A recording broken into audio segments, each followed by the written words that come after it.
18 से 44 साल के बीच के लोगों के लिए भी वैक्सीनेशन की शुरुआत हो रही है। अकेले देहरादून जिले में ऋषिकेश, देहरादून, डोईवाला, विकासनगर में वैक्सीन लगाई जाएगी। वैक्सीनेशन की सबसे बड़ी ड्राइव देहरादून के हरिद्वार बाईपास रोड स्थित राधा स्वामित सत्संग भवन में चलेगी, जहां पर 5 बड़े-बड़े ब्लॉक बनाए गए हैं। सीएम तीरथ सिंह रावत सुबह 10:30 बजे वैक्सीनेशन अभियान की शुरुआत करेंगे। डीएम वैक्सीनेशन स्थल का जायजा ले चुके हैं।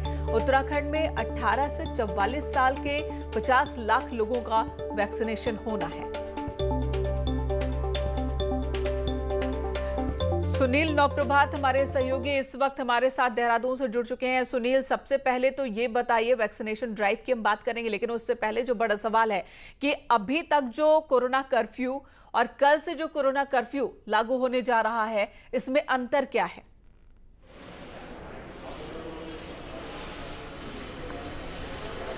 देखिए, मैंने कहा अभी तक जो कोविड का कर्फ्यू था उसमें 12 बजे तक दुकानों को खुला रखने की छूट थी। जो आवश्यक सेवाएं की है, चाहे वो सब्जियों की दुकान हो, राशन की दुकान हो, या फिर जो यातायात था, उसको 12 बजे तक छूट दी गई थी। लेकिन अब इसे हम कम्प्लीटली लॉकडाउन भी कह सकते हैं। हालांकि सरकार लॉकडाउन शब्द कहने से बची है और इसे कोविड कर्फ्यू का नाम दिया गया है। लेकिन अब केवल सुबह 7 से 10 बजे तक जरूरी सेवाओं की दुकानें खुलेंगी, जिनमें सब्जी, फ्रूट्स और दूध की दुकानें हैं, मीट की दुकानें हैं। लेकिन जो राशन की दुकानें हैं वो कम्प्लीटली बंद रहेंगी। केवल इस दौरान 18 मई तक केवल 13 तारीख को राशन की दुकानें खुलेंगी, वो भी 7 से 10 बजे तक 3 घंटे के लिए।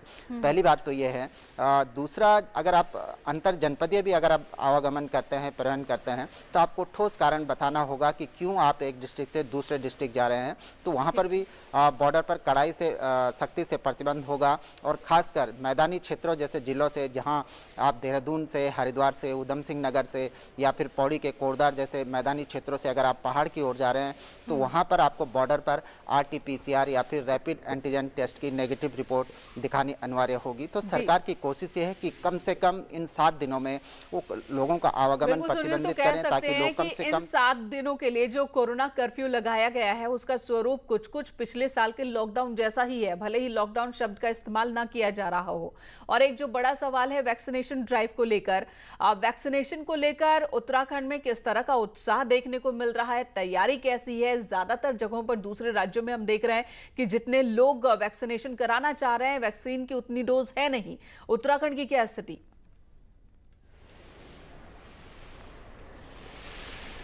देखिए, मैंने कहा वैक्सीनेशन को लेकर अब हम देख रहे हैं कि लोगों में बड़ा उत्साह है, क्योंकि कल भी जब पोर्टल खोला गया था रजिस्ट्रेशन के लिए, तो चंद घंटों के भीतर ही जो आज का स्लॉट था वो फुल हो चुका था।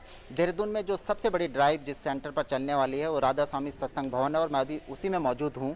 आप देखेंगे यहाँ पर बड़े पैमाने पर तैयारियाँ की गई हैं, और खासकर इसी को देखते हुए कि लोग बड़ी संख्या में वैक्सीनेशन कराने उमड़ेंगे, क्योंकि 18 से 44 साल के बीच के लोगों के लिए ये वैक्सीनेशन होगा। और इस बार की वैक्सीनेशन की जो प्रक्रिया है उसमें एक खास बात यह है कि जब पहले हॉस्पिटल्स में कैंप लगाकर वैक्सीनेशन किया जा रहा था, लेकिन इस बार हॉस्पिटल से बाहर के प्लेसेस चुने गए हैं, ताकि जो कोविड का संक्रमण है, हॉस्पिटल फुल है, वहाँ पर ऐसी कोई खतरे वाली बात ना हो। और बिल्कुल लोगों के मन में डर भी नहीं रहेगा। हॉस्पिटल जाना और किसी दूसरे सेंटर पर जाना, इन दोनों